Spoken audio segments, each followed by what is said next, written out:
Welcome into the CHGO White Sox pregame show, presented by DraftKings Sportsbook, America's top-rated sportsbook. Download the app today and use promo code CHGO when you sign up. We are very sorry, Ellie and Joe, for being 6 minutes late. Our apologies right there. We're a little bit behind. Parking's a little tough around here in the West Loop. Welcome in to Studio A of our CHGO offices here in the West Loop of Chicago. I'm Sean Anderson. You can follow me on Twitter at Sean_W_Anderson. Alongside me is the usual CHGO White Sox crew, Vinnie Duber. You can follow him on Twitter at Vinnie Duber. He's our CHGO White Sox beat writer. That's Herb Lawrence. Hello. You can follow him on Twitter at Ecknerwall23. Back from Pittsburgh. I am. He's our CHGO White Sox community leader. Let's get into it just because it seemed a little bit heated and something that you guys wanted to talk about. Herb, I know it's fresh on the mind. You just came back from your second favorite ballpark. I am. Yeah, it is my second favorite. What's the top five? My top five, Oracle, last year I went to. It's just far and away better than any other ballpark, even though PNC is pretty damn good. So it's that one, PNC in Pittsburgh. Then it is, I'll go Petco 3. 4, I think I put Camden Yards. And then 5, I'm trying to think of where I put. It's either whatever Miller Park is called now. It's to us, it's still called Miller Park. Yeah, so I think Miller Park is a 5 for me. AmFam is the real one. Yeah, so those 5 are interchangeable. I mean, they're pretty much steady, like the 4 at the top.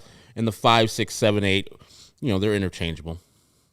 Right. And I know you kind of feel a little differently, right? I mean, Let's see. I made a list over there because I knew Herb was going to. I only have 3 ballparks. I mean, that's the thing is that I really can't join this discussion. I know you guys had more thoughts. I can't join this discussion. What's your I've gone to favorite? 3. Oh, your 3. I've gone to Wrigley. I've gone to AmFam / Miller Park, and I've gone to Guaranteed Rate Field. Wow. Not allowed to bust out of that 90-minute drive radius, are you? No, I'm really not. I'm going to drive to Kansas City? Yes. I mean, I've done it. It's only 8 hours. You can fly there. It's an hour. Do I want to fly to Kansas City? Yeah. I mean, I could go to Minnesota, but I don't know. I would skip Minnesota. I'm not a fan of Minnesota, but whatever. I mean, maybe. It's just way too nice. It's way too nice? The people are way too nice. The people. Oh, my God.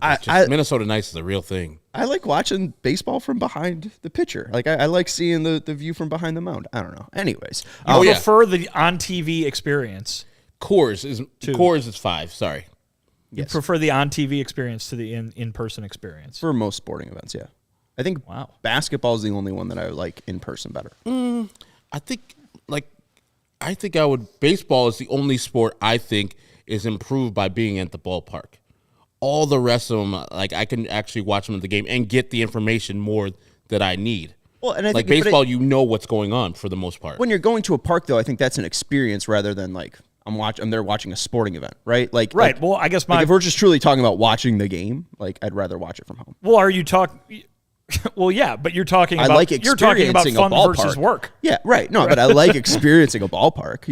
That's fine. But yeah, I think my entire basis would be based on the experience that you get. I would say obviously it's more fun to experience being in an environment than it is just sitting on your couch. I would always say that. Absolutely. Unless it's cold or something. That's terrible. But yeah, I would always advocate for that. And so I think that's kind of what you've got to. That's what I do when I rank ballparks, right? Because it's there are plenty of ballparks and stadiums for other sports that I've been to that are nice. You know what I mean? And they're full of amenities and all that, but they're okay, I'm at the mall of baseball right now. You know what I mean? Like Nats Park in DC. I've been there a few times.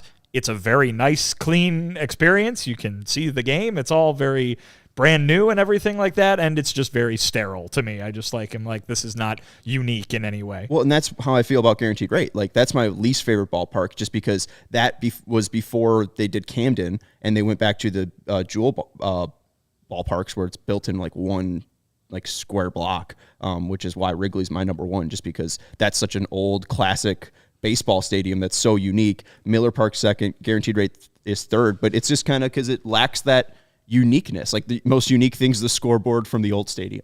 Now it's new and LED, but at the Sox at Park. the G-Rate, yeah. I think Sox Park benefits from being in Bridgeport. Mm-hmm. I like Bridgeport. I think it's a nice neighborhood. I wish there was more stuff closer to guaranteed rate field. But I wish they turned the stadium to see the sure, skyline. yeah, that's a big one too. I mean, I think when you're in a ballpark, Herb, like the one you were just at in Pittsburgh, but I can think of plenty others. Like certainly St. Louis comes to mind, and I think Baltimore that you mentioned certainly fits that category as well. Minnesota, being able to see the city outside the ballpark walls, I think is very cool.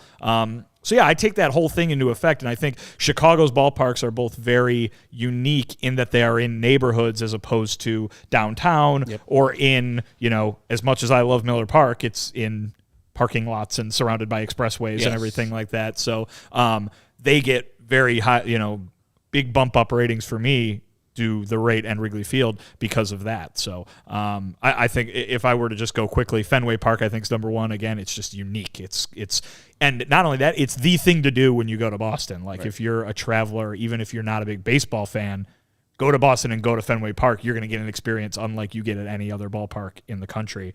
I put Camden Yards too, just beautiful to look at, beautiful to be in. Coors Field 3, again, I think a little bit unique with some of the stuff they've got up top. The whole Mile High thing is very cool, and a nice beer selection there in a great beer town also. It's called the largest the largest bar in Denver too. So I mean, it's a real party vibe. Yep. And then I had Wrigley fourth. I still think the baseball view at Wrigley is probably as good as you're going to get in baseball. Like, you get the scoreboard and the ivy on the wall. Boy, this sure looks like baseball. When you're sitting in the press box, by the way, and surely the upper deck has this as well, to be able to see on a nice day the lake and the L train going by, it's just like, ooh, this is very Chicago. This is a very Chicago thing. But Wrigley Field, in my opinion, was much better many years ago before it turned into advertisement palooza down there and, all the... you talk about the scoreboard presented by Nuveen. Yeah, and I mean, putting the scoreboard up, the video board up is great. Like, that's a great amenity for fans, but, like, it's not as cool as it used to be kind of thing. And certainly the surrounding area of the neighborhood went from being, a neighborhood feel to now it's just these giant apartment buildings and the hotel in Gallagher Way, and it's all very corporate and unfun. But I put Miller Park fifth just because I love going to Miller Park, eating sausages, drinking beer. That's what goes with baseball. It's fantastic. And I'll give an honorable mention to my 6 and 7 Minute Maid down in Houston is like Miller Park, but if it was in Texas. So, it's a very cool environment. As Rick Hahn was saying the other day before the Sox opened their home schedule, being in Houston, toughest place to play in baseball. I mean, like, pro sports don't have that tough place to play vibe like college sports do. And anytime you can recreate that for a pro environment, I think that's awesome. And then I think Target Field's pretty cool also, I think. Well, and Clevenger mentioned after his start on that Sunday against the Astros that it was like a playoff atmosphere. Yeah. You get 35,000 plus every single day at Minute Maid. So, yeah. I've got some news for you if you'd like it, Sean. I would, because I think I know what it is. I heard the murmurs, and I think it's official now. All right, here you go. From the White Sox, prior to today's series opener at Minnesota, the White Sox placed right-handed pitcher Joe Kelly on the 15-day injured list, retroactive to the 9th, which I believe was yesterday, right? Yes. Yeah, with a right groin strain. Okay. Keenan Middleton is up from Class AAA Charlotte to take his place on the active roster, and because he was not on the 40-man roster, Jonathan Stever has been outrighted to AAA Charlotte, booting him from that 40-man group. So there you go. It will be interesting to see what happens with Stever, just because he's been a long-time name in the White Sox rank, but he's dealt with a lot of injuries over the past couple of years. He missed, I think, the entire 2022 season with an arm injury. So we'll see if they're able to keep Stever. He was a 5th-rounder back in 2018, so I know he's been loved by the organization for a long time here. But Kelly, correct me if I'm wrong, that was part of the reason why when he signed back in 2021 that he wasn't able to be used until July was a groin injury that lingered from It was not Dodgers? a groin. It was that nerve issue. The nerve. If you'll remember in 2021, in the bicep, Aaron Bummer dealt with that. I believe it was 21 and not the COVID season, though I could be wrong. It was 21.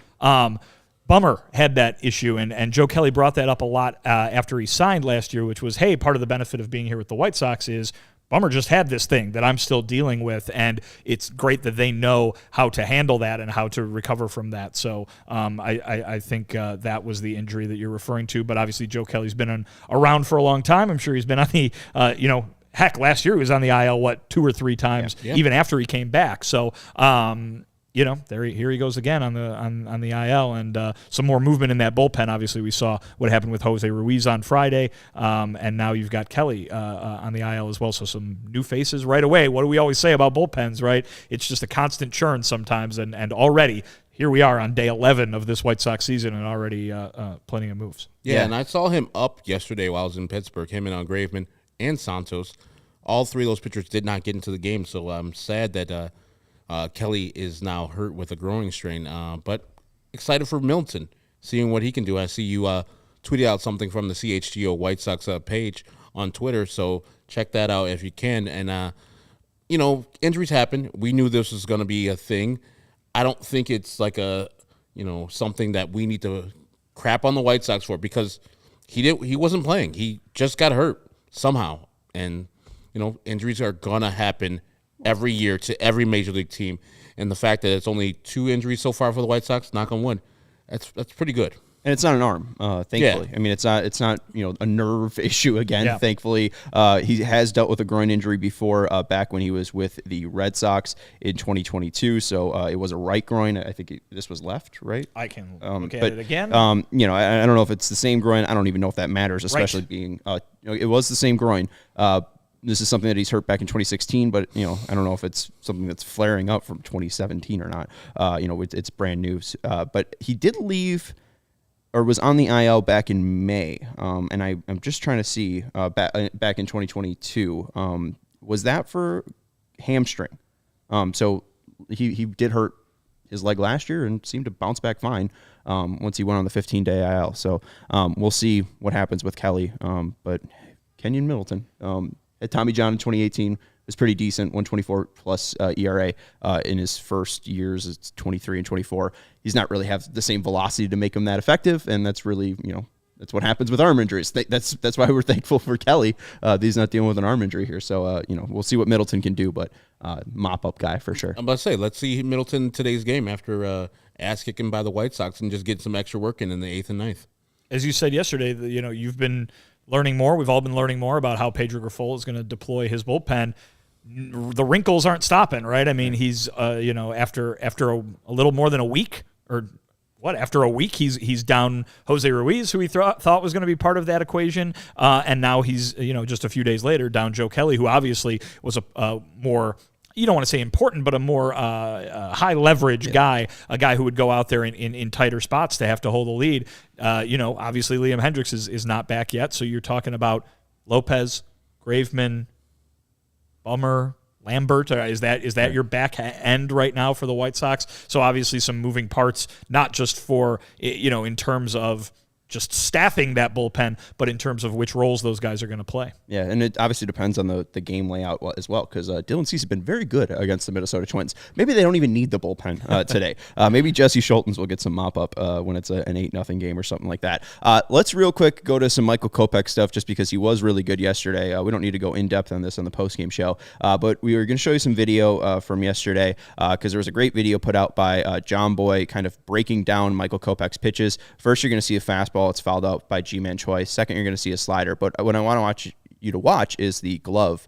And basically what this breakdown was saying was that the reason why the Giants were able to tell it was just the flex in Kopech's glove. If he wasn't flexing, it'd be a fastball. If he was flexing and there was a gap in between the glove and the thigh, that's how they knew a curveball was going to happen. Baseball, it's a game of inches, even when you're 60 feet and 6 inches away. And what I was trying to show on the video, I'm trying to slow it down, there is no curve. You can just see that the glove is in the same spot for his fastball and slider, and that's why when Kopech throws it 95 up and out for G-Man Choi and he's just barely able to foul it off, and next pitch he follows up with a slider down and in, that's going to get him to swing and miss, because even after the game against the Giants, he was kind of perplexed on why this was happening against the Giants, giving up 4 home runs in just the 5th inning against the Giants. Pedro Grifol mentioned that it was tipping or could possibly be tipping, that they watched the film. Katz even said that they possibly made some tweaks, and I know Michael was just surprised because we saw how good his stuff was against Pittsburgh, and it was basically unhittable. Only 2 hits yesterday. Yeah, I mean, after that game against the Giants, Kopech, didn't know right in that moment whether he was tipping his pitches, but he said, well, yeah, they knew something. They figured something out because you could tell, that they were recognizing what he was doing, and he pointed out changes in their body language whenever the pitches were different, be it a fastball or a breaking pitch. So he knew something was up. And then and certainly Pedro said, hey, we're going to go look at it, leave no stone unturned to figure out what's going on. Apparently according to Pedro, they do this on a regular basis with just about everybody after every start. So that makes sense that it's part of the routine there. But they figured it out. They went to work. They fixed it, as you just pointed out with the video. Again, like I said last night on our postgame show, Sean, the example that everybody wants to see of the coaching staff going to work and making improvements from game to game here. I mean, it was all last year. The talk was, when are these guys going to fix these guys? How come they're not doing their job? Of course, there was work going on behind the scenes that maybe wasn't apparent. But if you want an apparent example, an obvious hit-you-over-the-head example, here you are in the difference between the first two starts for Michael Kopech, Ethan Katz, and the rest of that White Sox staff doing the work to fix what's going on. And kudos to the Giants for picking up on the things that Kopech was signaling and then taking advantage of it in a major way there. And then kudos to the White Sox for going back in the lab and fixing and correcting what was wrong. I think, you should always have some self-scout. You should always understand, like, why are people getting hits off of me? Why are people striking me out? And then go back to say, okay, they're throwing these pitches to me, and also, hey, they're hitting this pitch extremely hard. What am I doing? What am I giving up? And because Major League Baseball players, they're going to pick up on tells, and they have video in the back. That guy can say, hey, man, his glove is this way, his glove is that way. I was listening to 670 The Score today, and they brought up the Ryan Dempster thing. He was tipping his pitches all the time. And then he went to the flipping his glove thing, so they couldn't pick up any type of tells when he was trying to get his grip for his changeup, fastball, curveball, etc. So it's good the White Sox have fixed that, but I would like to see a little bit more deception in Michael Kopech's thing, unless he wants to stay with the same motion that he had right there. Because I think the pitch clock also exacerbates the problem of tipping, because now you're worried about something else other than executing the pitch. And so you're just like, okay, here, ball. And so if he can find another tool where he can get them off of their rhythm, because the Giants were seeing that ball perfectly. And I think maybe Mike Clevenger has also this same problem, because out of my just basic at the game on Saturday view, he does a certain toe tap for a certain pitch, and then he didn't stay he stayed same with that for majority of the time on the toe taps, and a number of toe taps that he does for that same pitch, and it's mostly this four-seam fastball, which he threw the majority of the time. Yeah, and I mean, his stuff on his four-seam fastball is one of the bigger risers. You talking about Kopech?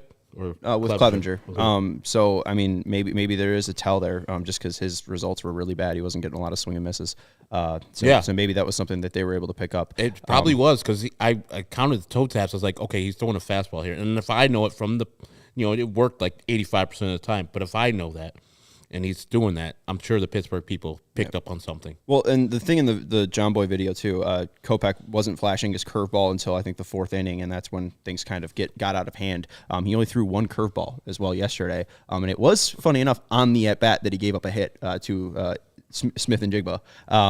It was a called strike, the curveball, though. He didn't even offer at it. And then the next pitch was a slider that he just left middle of the plate, about similar velocity. And, he took it for a ride. But Kopech, too, I think it's a great sign that he fixed this tip, throwing 51 fastballs, 43 sliders. I thought the changeup was going to be a huge pitch, especially with 8 lefties in the lineup against him, and he only threw it 7 times. He really didn't need to rely on that. The fastball and slider were crisp and sharp, and the Pirates really couldn't do anything about it. And, he talked about his pitch velocity, and that should be enough to throw hitters off. It was yesterday. So good stuff for Kopech. Great to see. Let's go into the starting lineups for today's game, and then get into the matchup between Dylan Cease and the Twins, starting at about 15 minutes or so. Leading off for the Sox, Tim Anderson at shortstop. Batting second, Luis Robert Jr. in center field. Batting third, Andrew Benintendi in left field. Batting fourth, Andrew Vaughn at DH. Batting fifth, Gavin Sheets at first base. Batting sixth, Yasmani Grandal at catcher. Batting seventh, Hanser Alberto at third base. Batting eighth, Oscar Colas in right field. And batting ninth, Elvis Andrus, Mr. 2K, at second base. The two Andrews third and fourth. Next to each other. Yeah, next to each other. No Yohan Moncada today. Was that surprising to you folks? That's very surprising to me because he already had an off day earlier, I think, last week. I don't know. Maybe Hanser Brocher sees Kenta Maeda particularly well, and giving Yohan Moncada a day off is not a bad thing, especially with his recent history of injuries. So the thing with the White Sox is, and I was looking at the lineup yesterday, not a lot of people with home runs. So like when you're talking about the two Andrews, both with no home runs. The guy who's hitting at the top, Tim Anderson, no home runs. They need to put on the power bats. They've been doing well offensively, Sands yesterday, but the power needs to get there. And if you're not going to be, hitting all these home runs, you need to be drawing a little bit more walks. Their walk rate also low. So yes, the offense is good, but they still have a lot of room to grow with power and with getting on base via the walk. So I would like to see them put that to the test today, which Kenta Maeda probably won't be putting him on the walks, but maybe they can have one of those sinkers stay up and crush it over the fence. Well, you'd just like to see them get back to what they were doing the first 9 games of the season, right? Because yesterday was an anomaly, and it's on them to keep it that way. It's on them to not turn this into a trend and not go up to Minnesota and have the bats stay quiet like they were yesterday. The offense, Sean, as we talked about yesterday, has not been the problem for this team so far through 10 games. So I as long as they keep hitting, that's a very good sign considering last year all the problems they had scoring runs. This year that hasn't been too much of an issue yet. So it's much easier when you've got, let's put it this way. You'd much rather have one thing clicking than no things clicking. And the offense, considering how big a problem it was for him last year, to see the positive results so far this year is a good thing. Absolutely. And I'm excited too. The one concern, we brought it up yesterday, was the walk rate. I don't know if the White Sox can live or sustain with a walk rate under 7%. And they have a pretty low walk rate right now. I think around like 6.1%. Mm-hmm. I'd like to see them walk a little bit. Maeda has a tendency to let his slider leak over the plate. He had a pretty good outing last time against Minnesota, 5 innings pitched, 3 hits, 9 Ks. But it was kind of either leaving the slider over the middle of the plate or, tucking it to that outside corner. So if they're able to stay patient and just make sure that they're, aiming and, trying to drill down the fastball, I think that, that's a hittable pitch. So we'll see how they do. But Rye asking, someone help me out here. Is this a weak Chicago White Sox lineup? Minnesota's trotting out an AA lineup. How big of an advantage will the Chicago White Sox have? This lineup for the Twins is disgusting. Leading off for the Twins, Trevor Larnach in left field. Batting second, Jose Miranda at DH. Batting third, Donovan Solano. Who? Reds cast-off. Okay. Donovan Solano at first base. I think he's shorter than Andrew Vaughn. That's how, they got rid of Luis Arias, an already short first baseman, and here comes Donovan Solano. Battle of the diminutive first baseman. Yes, well, Gavin Sheets is there at first base today, so they got the size advantage. Nick Gordon is the cleanup hitter for the Twins at second base. My guy, Kyle Farmer, is batting fifth at shortstop. Why is he your guy? Let me get through the lineup. Batting sixth, Matt Wallner in right field. Batting seventh, Willie Castro of the Tigers, formerly of the Tigers, at third base. Batting eighth, Christian Vasquez, formerly of the Red Sox and Astros, catcher for the Twins today. And batting ninth, Michael D- Taylor. Look at you. I said C, and you're coming D-. in diminishing him. D- Taylor out in center field. This is a rough lineup. Yeah, no Buxton, no Correa. No Gallo, no Kirilloff, no Polanco, no Royce Lewis, no Gilberto Celestino, no Max Kepler. Wow. Correa was a scratch, too. Correa was a scratch, too, late from this game. He has some back spasmy thing going on there, it sounds like. So something to keep an eye on if you follow the division as a whole. But it sounded like he expected to be back in there tomorrow when Lance Lynn takes on the Twins. Well, and this is just why this team, the Twins last year, they were leading this division at the trade deadline, but unimpressively so. But right. But everyone got hurt. Like, this is just a weird day game. We were talking about how odd it is at 1:10 after on a Monday, after the White Sox just traveled on a Monday, Easter Monday too. Yeah, Easter Monday. The Twins just played the Astros at a day game at Target Field at like 3. There has to be a reason that we just haven't seen. I mean, I understand that teams, especially up north, like to play day games in April.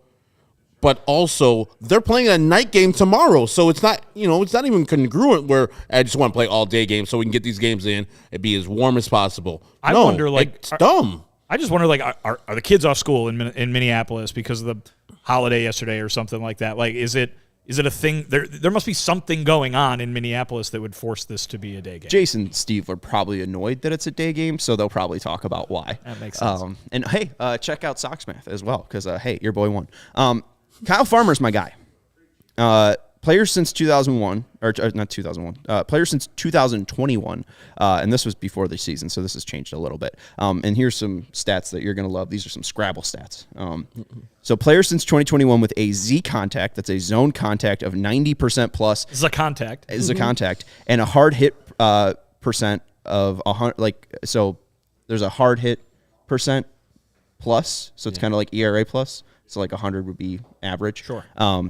Of 100 plus, so guys that make a ton of contact in the zone and make a ton of hard contact, above average hard contact. I know one of your guys is in it. One of the guys in the White Sox lineup's in it. Andrew Vaughn. Yes. That's why this is a stat that I know. Andrew Vaughn's one of them. Mookie Betts, Jose Ramirez, Alex Bregman, Ty France, who's an all-star, Nolan Arenado, Yandy Diaz, Yordan Alvarez, Marcus Semien, Randall Grichich, and Kyle Farmer. Two of these people not like the others. Jesus. No. But even Grichuk, I mean, that's a former first rounder. That's a guy that's before Mike Trout. Taken before Mike Trout. That's a guy that's hit 20 home runs before. And Kyle Farmer. Yes. It's just goes to show you, hire the guys from Fangraphs, because they'll find all the weird guys in there. Who they just recently hired from, he used to be on The Score all the time, host of the podcast, and now he works for the Twins. I works for Twins, yeah. Kevin Goldstein. Kevin Goldstein. This is what happens when you hire Kevin Goldstein and weirdos from Fangraphs, is you got Kyle Farmer. And guess what? Kyle Farmer has 6 runs scored in 22 plate appearances already for the Minnesota Twins. He is getting through and getting across. That's why I like the Twins to win the AL Central this year. Because they have Kyle Farmer. It's because they can find depth in weird places. It's because they can trot out a lineup like this and lose to Dylan Cease. Let's talk about the Twin Killer. Dylan Cease is on the bump for the White Sox. Rye was also asking, is Cease expected to have a ton of strikeouts? The line was at under 7.5 on DraftKings Sportsbook. It was at plus 100. Now it's at minus 105, and I think it's just falling like crazy with Correa being out, no Buxton. Cease in 2023, 11 and 1/3 innings pitched, a 1.59 ERA, 3 hits allowed, 18 strikeouts, 5 walks, a 2.80 ERA plus. That's Pedro Martinez stuff. Kenta Maeda, 5 innings pitched, a 1.80 ERA, 3 hits allowed, 9 Ks, 1 walk, a 2.69 ERA plus. It's early in the season. They're not that good. Don't worry. Dylan Cease, in his career versus the Minnesota Twins. Oh, sorry. Dylan Cease last year versus the Twins. Almost threw a no-hitter in his last start.